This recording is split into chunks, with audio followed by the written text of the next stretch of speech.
All right, welcome. We're about to tackle the big development theories you absolutely need to know. Think of this as your roadmap. We're going to cut through the complexity and get you ready for that exam. So let's dive right in. Everything we're going to talk about really boils down to this one huge question. Why are some nations wealthy, while others seem to be stuck in a cycle of struggle? It's a question that has kept economists and sociologists up at night for decades. And each theory we're covering today, it's another piece of that giant puzzle. And to make sense of it all, we're going to frame this as a series of great debates. This isn't just a list of theories. We're setting them up head-to-head so you can really compare, contrast, and analyze them, which is exactly what you'll need to do in your discussions and on your exams. Okay, let's kick things off at the first big debate. This one is foundational. Is development a straight line, a set path that every single country has to follow? Or is it something more organic, a more fluid, adaptive process? Well, on one side, you've got the slow and steady wins the race model. That's the evolutionary theory. It says societies adapt and change gradually over long periods, kind of like how a species evolves. Think about how legal systems or political institutions develop over centuries. Now, this theory is fantastic for explaining that kind of long-term incremental change. But here's its weakness.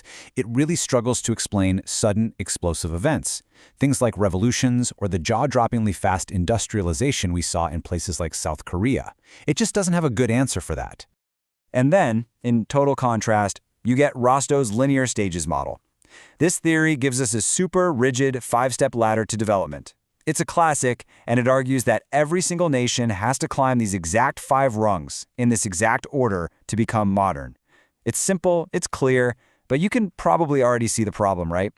The biggest criticism is that it's a one-size-fits-all recipe that just totally ignores the unique cultures, the different histories, and especially the legacy of colonialism that makes each nation's journey so incredibly different. Now let's look at this from another angle, with the folk-urban continuum theory. The big idea here is that we should stop thinking of the countryside and the city as two separate worlds. They're not. They exist on a spectrum, with a constant flow of people, money, and ideas moving back and forth. What happens in one area is definitely going to affect the other. So the key takeaway is that development isn't just about what happens at the national level. It's also about that dynamic, living relationship between all the different parts of a society. All right, let's shift gears. We've talked about the path of development, but now let's talk about the engine that actually drives it. This next debate gets to the very heart of society itself. Is it a cooperative system where everything works together to find balance, or is it more of a battleground for power and resources? And this brings us to two completely opposite views. On one hand, you have structural functionalism. This theory sees society as this beautiful, complex machine. All the parts, government, schools, the economy, they're like interlocking gears, all working together in harmony to keep the whole thing stable and running smoothly. But then you have conflict theory, which says, no way. It sees society as a constant tug of war, an arena where different groups are always fighting for control. From this perspective, development isn't about harmony. It's the result of power struggles that often benefit the elites and can make inequality even worse. Now, for your analysis, this part is absolutely crucial. Neither theory tells the whole story. You've got to know their blind spots.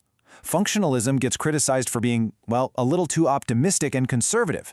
It tends to gloss over real, painful inequalities. On the flip side, conflict theory can be so focused on the fight that it sometimes misses all the ways people and groups do cooperate and agree on things. Okay, time to zoom out, way out, to the global stage. Here's the question. Is a country's poverty an internal problem, something that can be fixed with the right policies at home? Or is it actually imposed on them by a rigged international system? The international dependence revolution theory comes down hard on one side. The core argument here is that the game is rigged. It says that history, especially colonialism, created this deeply unequal global playing field. And in this view, the whole international system, trade, finance, you name it, is structured to keep developing nations dependent and exploited by the richer ones. So the main problem isn't internal, it's external. And then you have the direct rebuttal, the neoclassical counter-revolution. This theory fires back and says, hold on a second. The problem isn't global exploitation. The problem is bad policies at home. It argues that things like too much government control, too much regulations, and state-owned companies are what really suffocate the free market's incredible power to create wealth and drive progress. So the whole debate really comes down to this. Do you find the key to development by tearing down the global economic system, or do you find it by unleashing free markets within your own borders? These two theories offer completely opposite solutions. And believe me, this isn't just academic. This exact debate plays out every single day in big institutions like the World Bank and the IMF. All right, we're in the home stretch. Let's start bringing all these ideas together. We're going to touch on one more modern theory, and then I'm going to give you what might be the single most valuable slide for your exam prep.